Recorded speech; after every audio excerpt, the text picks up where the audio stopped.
is to take effect at midnight tonight local time. The ceasefire comes after weeks of deadly border clashes that displaced over 270,000 people. Under the deal, both nations will resume direct communication between their prime ministers, foreign ministers, and defense ministers. Military commanders from both sides are expected to meet on Tuesday to implement the truce. Thai's acting Prime Minister Phanthaam Vichayachai says the agreement will be carried out successfully and in good faith by both sides. Cambodia's Prime Minister Hun Manet has said that he confidently believes this is a turning point, one that could help hundreds of thousands to return home to normal life. Both leaders thanked U.S. President Donald Trump and China's leadership for facilitating this dialogue and expressed gratitude to Malaysia for hosting the urgent talks. Now we are joined by Frank Han-Shi. He's an anchor and correspondent at Thai PBS, joins us live from Thailand. Welcome to NewsX World. Now, what role did Malaysia play in brokering this ceasefire, and how is this significant ceasefire deal taken in media across Thailand? Right, it's a pretty important deal for Thailand and Cambodia, as in we have to turn some back to 5 days. Actually, this is the 5th day of the conflicts between Thailand and Cambodia. Of course, we've seen some conflicts, armed conflicts, between two countries here. But right now, today is very important as both Prime Minister from Cambodia and Thailand's acting Prime Minister Phanthaam Vichayachai and Cambodian's Prime Minister Hun Manet also joined the meeting hosted by Malaysia's Prime Minister Anwar Ibrahim here. So it's very important to see that truce deal, the ceasefire deal, just got agreed by both countries and 3 countries here. And also to talk about the observers and witnesses of both parties from the United States and China here. It's pretty important here. And as what you said in the beginning of this interview, that 3 deals have been approved and agreed. The first one, of course, immediate ceasefire unconditionally just tonight on 28th July 2025 at midnight. Another one is the informal meeting of regional military commanders as both countries and parties with ASEAN chair there will be there to talk about how to implement the truce. And third one is the General Border Committee as both countries. This is the bilateral mechanism for both countries to talk about what happens at borders. For example, how to strengthen cooperation in peace and order. And before, we also talk about scam call centers at border, how to solve this issue too. But this time, I think they will focus on how to implement the truce and the long-lasting peace between 2 countries here. So as what you said, hundreds of thousands of people got displaced at borders from both sides. We also see casualties for civilians and militaries for both sides too. So this is a very important big step, an important step for both countries to achieve the long-lasting peace here. But what's next is very important now. Back to you. And Frank, can you tell us a little bit more about the context and why was it in particular this region that I think it's called Emerald Triangle there, that the peace was disrupted? Right, you talk about Emerald Triangle. It's a very important location there. Emerald Triangle consisting of 3 countries here, of course, Thailand, Cambodia, and Laos. That's the demarcation line drawn back to during French colonial period.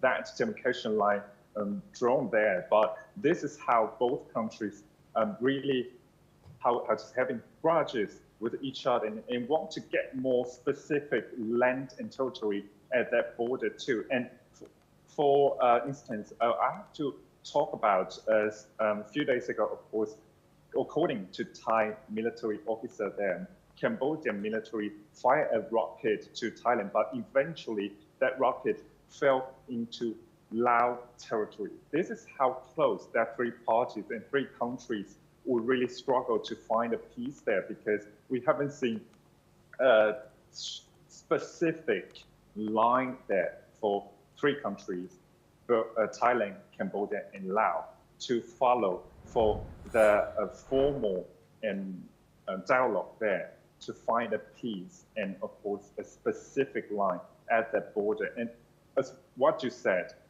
we're going to have that bilateral meeting of General Border Committee between both countries, Cambodia and Thailand. But how does that work? Would that really solve the long-lasting issue at border, at Emerald Triangle? Not just Emerald Triangle, in those four provinces of Thailand, Buriram, Sisaket, and Ubon Ratchathani, and other provinces along with the border with Cambodia. That's the point that conflicts began, and right now the conflict's still there.